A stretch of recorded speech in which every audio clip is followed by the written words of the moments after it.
Bonjour mes psychozennes, je vous souhaite la bienvenue sur Tea Cup of Tea. Aujourd'hui on se retrouve pour la vidéo sur la procrastination. A tout de suite. Alors avant de partir sur exactement ce qu'est la procrastination, on va aussi définir ce que n'est pas la procrastination. Alors pourquoi on fait ça? Tout simplement parce que beaucoup de gens font la confusion entre le fait est de procrastiner une tâche et le fait est d'être feignant. Voilà, c'est deux choses qui sont complètement différentes. Donc pourquoi? Parce que quand on est feignant, en fait, on ne réalise pas que c'est quelque chose qui nous porte à mal, on se complaît dans cette tâche et on continue et on est à l'aise avec cette tâche en fait, tout simplement. Par contre, le procrastinateur, lui, il se sent coupable de son report systématiquement et rumine constamment le fait d'avoir repoussé la tâche. Alors, vous allez me dire, mais en fait, c'est quoi la procrastination? Ben, littéralement, en fait, c'est la tendance pathologique à repousser les tâches et même parfois les obligations. Alors, on peut comprendre avec tout ça que la procrastination, c'est pas du tout un problème d'organisation, ni un problème de discipline, ni d'une certaine motivation. La procrastination, en fait, elle agit comme un mécanisme d'évitement. Ce mécanisme va se mettre en place de fait est que tu ne te retrouves pas en confrontation avec la tâche difficile et en fait elle va fonctionner de façon à directement avoir un impact sur ta capacité d'agir. Donc maintenant vous êtes en train de vous dire ouais ok c'est une belle histoire ta procrastination et tout ça, mais en fait on fait comment pour contrer le process? Eh bien écoutez, moi en tout cas j'ai travaillé avec 3 étapes différentes qui m'ont permis d'augmenter mon autorégulation et ce sont des étapes qui travaillent à long terme parce que c'est ça qu'il faut mettre en place pour vraiment combattre la procrastination. La première étape, il s'agit de constituer votre vision personnelle. Non, là je vous vois bien, vous allez me dire, c'est quoi ton délire de vision personnelle? Alors c'est hyper simple. La vision personnelle, c'est prendre en considération l'évaluation de nos compétences. C'est-à-dire faire la liste de nos points forts, faire la liste de nos points faibles. Voilà, quel effet ça va avoir? Ça va ouvrir sur du durable. Pourquoi? Parce qu'on va vraiment se poser la question de ce à quoi l'on veut vraiment dédier sa vie. Et également, ça va vous permettre d'avoir une harmonisation de votre vision. Tout ça, ça a un effet direct sur votre dopamine. Donc plus de dopamine, ça veut dire plus créatif, ça veut dire facilité à mémoriser et ça veut dire facilité à apprendre.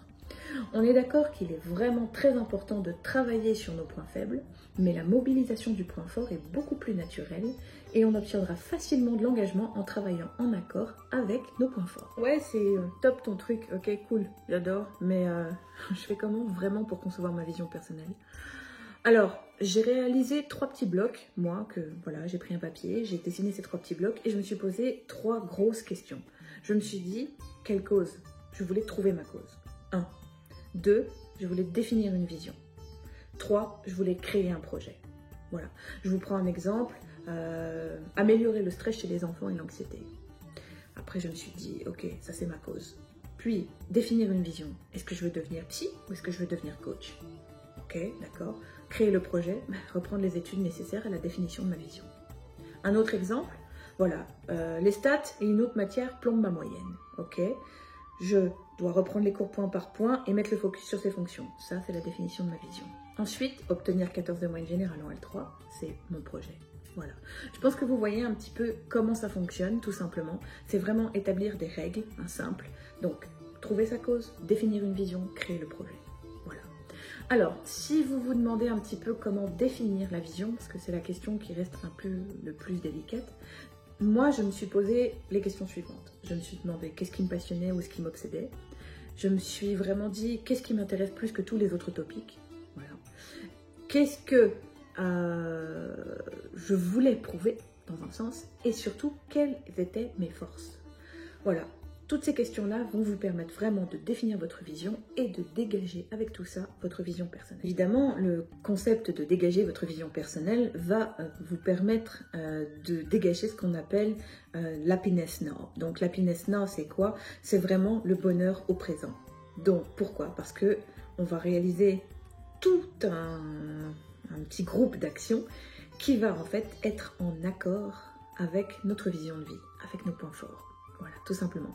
Je vous laisse en description d'ailleurs un petit article du Dr Raj Raghunathan qui parle des différences du bonheur immédiat et du bonheur à long terme. Deuxième étape, la motivation. Alors, on se demande souvent « Oh, comment je fais pour garder ma motivation ?» Eh bien, en fait, je vais vous dire, c'est pas garder, mais plutôt c'est être dans la bonne motivation. Pour la plupart d'entre nous, en fait, on pense qu'il y a une motivation seule. Non, il y a deux types de motivation. La motivation extrinsèque, la motivation intrinsèque. Si je prends en premier la motivation extrinsèque, c'est ce qu'on appelle le concept de motivation par l'objectif. Ah, qu'est-ce que c'est? Ben ça, c'est ce qu'on se dit, ouais, ça va me permettre d'avoir un meilleur rendement, je vais être en mode hyper motivé, ça va être génial. Oui, sauf que la motivation extrinsèque, donc par objectif, utilise l'adaptation hédonique. L'adaptation hédonique, ce sont ces personnes qui vont d'objectif en objectif. Comment ça se passe? L'objectif est là, on l'a à portée de main, il arrive, l'émotion joie, pouf, monte et finalement disparaît. Pourquoi? Parce que l'objectif est terminé. Et la personne, pour continuer son petit shot de dopamine, voilà, qu'est-ce qu'elle va faire? Elle va se fixer un autre objectif. Donc c'est un petit peu le même typologie de réaction que dans les Roselle Addiction. Je ne sais pas si vous connaissez ça. C'est tout simplement le fait est qu'une personne, par exemple, qui va faire des jeux à sensations fortes, va avoir ses poussées d'adrénaline, elle va aller de plus en plus loin pour justement avoir de nouvelles poussées d'adrénaline. Les personnes qui jouent aux jeux vidéo, voilà, vont de plus en plus passer d'heures pour avoir cette petite sensation de dopamine, sans compter les personnes qui par exemple téléchargent du porno, elles vont aller de plus en plus dans le hard pour satisfaire leur addiction. Donc c'est vraiment un concept addictif, tout simplement. Par rapport à ça, donc c'est vraiment la typologie de la carotte et du bâton en fait, où l'étudiant il devient incapable de faire les choses par lui-même et au final il ne sait plus quoi faire et il se sent perdu. Surtout, en fait, ça met souvent les gens dans des objectifs de plus en plus hauts et en fait, à un moment donné, c'est le burn-out scolaire, le burn-out professionnel, voilà. Donc en fait, on n'arrive plus du tout à reprendre le dessus. Donc maintenant, on va se dire, bon du coup, la bonne motivation, ça se passe comment? Par opposition à la motivation extrinsèque, il y a la motivation intrinsèque. En fait, qui, elle, évitera l'adaptation hédonique, c'est-à-dire que vous allez utiliser pas la motivation par objectif, mais la motivation par le chemin. Alors, je vous explique un petit peu le concept. En fait, il y a un psychologue en 1975 qui s'appelle Mihaly Csikszentmihalyi, je sais à mes souhaits, ok. Il est connu, en fait, lui, comme un petit peu l'architecte de la théorie du flow. Alors, vous allez me dire, ouais, le flow, c'est quoi? Qu'est-ce que ça fait là-dedans? En fait, le flow, c'est un état optimal de motivation intrinsèque. L'individu, il est complètement immergé dans son activité. Il a un sentiment, en fait, caractérisé par une grande impression de liberté, de joie et surtout d'accomplissement et de compétence. Voilà.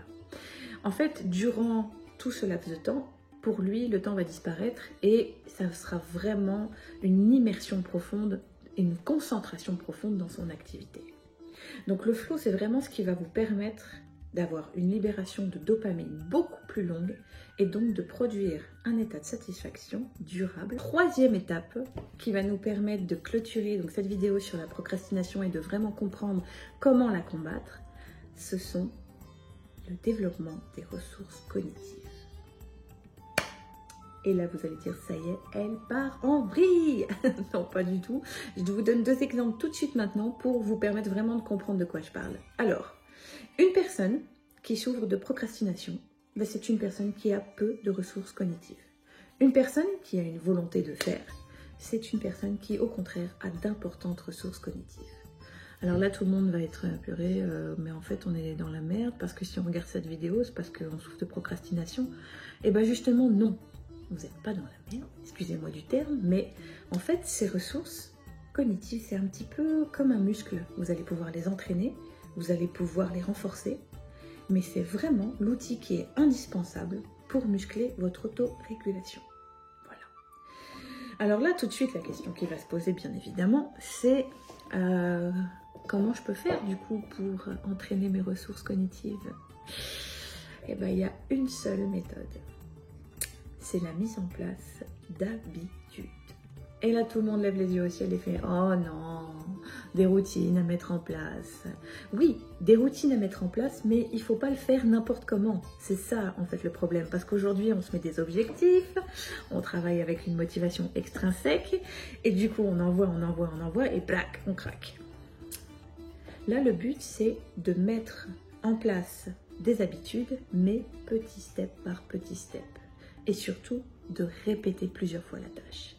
Alors, je peux vous proposer par rapport à mon expérience de suivre la méthode Kaizen. Donc c'est une méthode japonaise de productivité que moi j'ai utilisée j'ai quand même mis ça au point à partir de la L2. Et en fait, ça colle tout à fait avec notre statut d'étudiant à distance en fait. Donc pourquoi? Parce que voilà, étant étudiant à distance, n'étant pas des gens uniquement avec l'école, on a tellement de choses à faire dans la vie, dans la journée, dans la vie on peut le dire, voilà, qui font que des fois on est submergé par tout ça. On va se mettre des objectifs et du coup on va blinder et on va pas y arriver. Que en prenant petit step par petit step tous les objectifs de nos vies, là on va travailler sur le chemin et du coup ça va être beaucoup plus facile de caler des routines, de caler des habitudes.